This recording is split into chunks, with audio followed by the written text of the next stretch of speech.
Okay, what's good, y'all? In this video, this broadcast, I'm finna speak on the many excuses I hear from the LeBron fanboys or the LeBron lovers, whichever you want to call them, and to a certain extent from LeBron James himself, because he hinted at a few excuses during that final press conference. Um, as we all know, LeBron James is now 2-4 in the finals, and I've been telling a few people this. It wouldn't seem as bad if ESPN, the media, and these LeBron fanboys wasn't trying to hype him up to be so-called greater than Michael Jordan or even better than Kobe. You can argue that he is better than Kobe. You can argue that he's better than Michael Jordan, but I think a lot of fans get turned off by the fact that they shoved it down our throats that he's better and showing us these pointless stats that mean nothing. They'll show some shit like LeBron James is the first person to score 32 points on a Sunday afternoon at 2:15. Like something stupid. And fans get turned off at that. So it's to the point where a lot of times they want to see him lose. Um, so in that aspect, he's overrated because the media overrates him. Not that he's overrated as in he's a terrible player, he's a bad player, anything. He's overrated as in the media hype him up to a level that he can't live up to.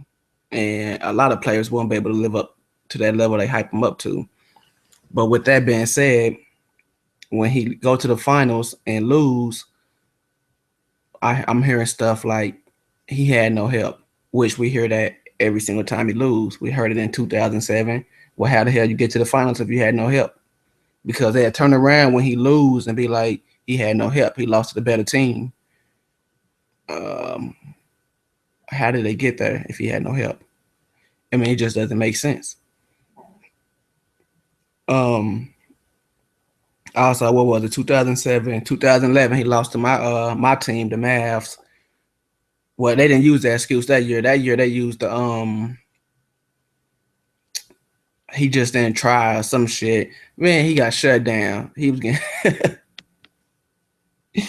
getting shut down by JJ Barea and Jason Terry and Deshaun Stevenson. Deshaun Stevenson was a good defender.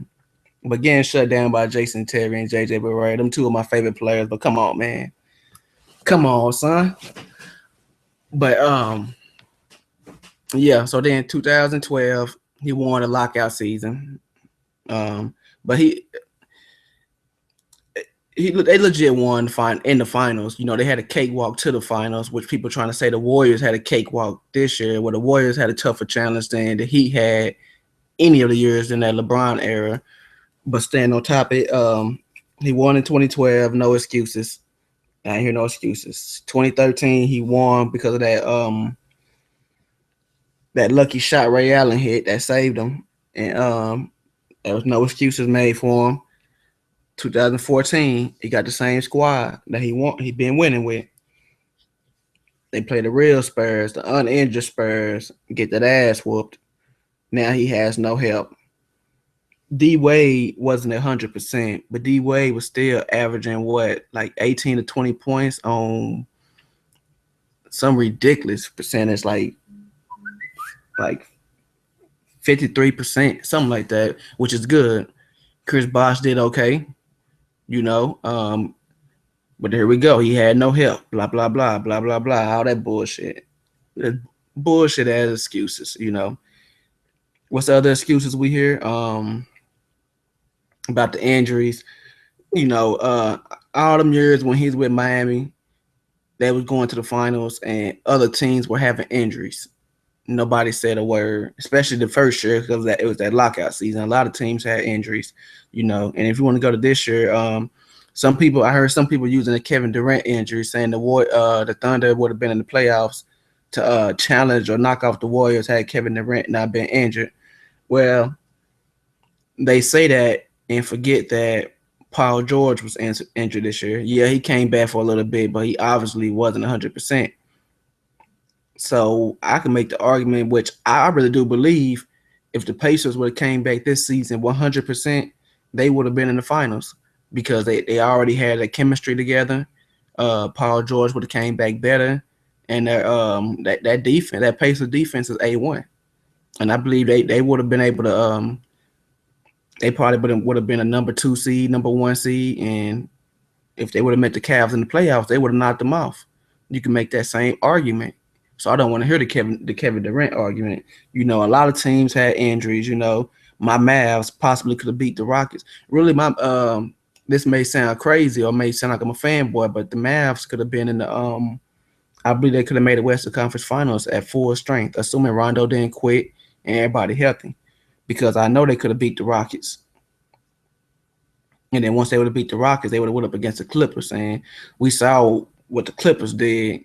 So I think it's safe to say they would have beat the Clippers as well had they got past the Rockets at full strength. But they would have eventually lost to the Warriors. I can say that. So it really doesn't matter if you don't win. It don't matter when you lose. If you lost, you lost.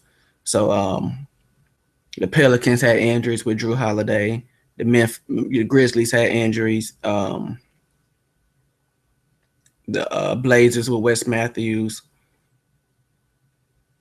San Antonio Parker ended up getting a hamstring injury. Pau Gasol missed a few games for the Bulls. So I don't want to hear that shit in the finals about the injuries for LeBron James, because injuries happen every year and nobody says anything when it happens in his favor.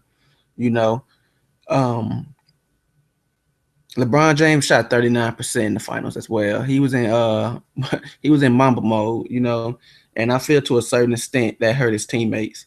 When the games they played in Atlanta without Kyrie, they moved the ball, and them role players carried LeBron to a certain extent during this playoff run, except in the finals.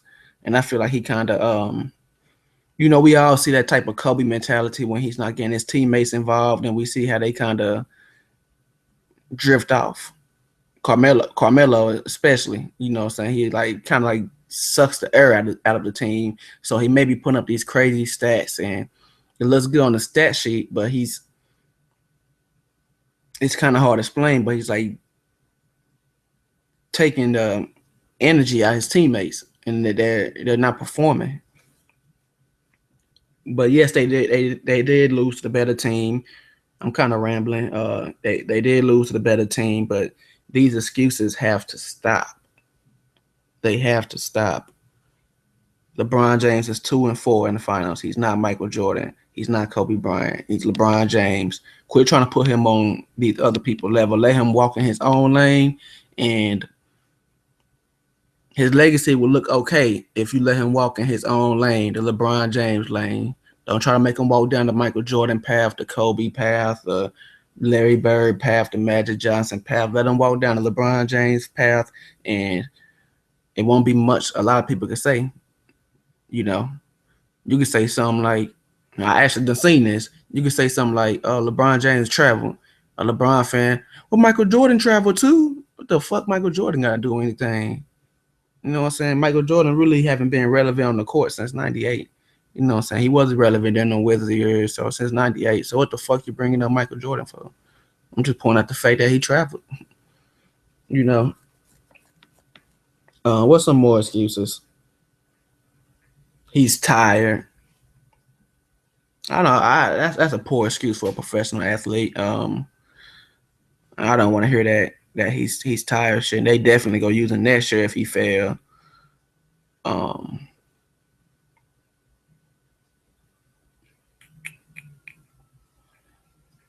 yeah, so I guess that's about it.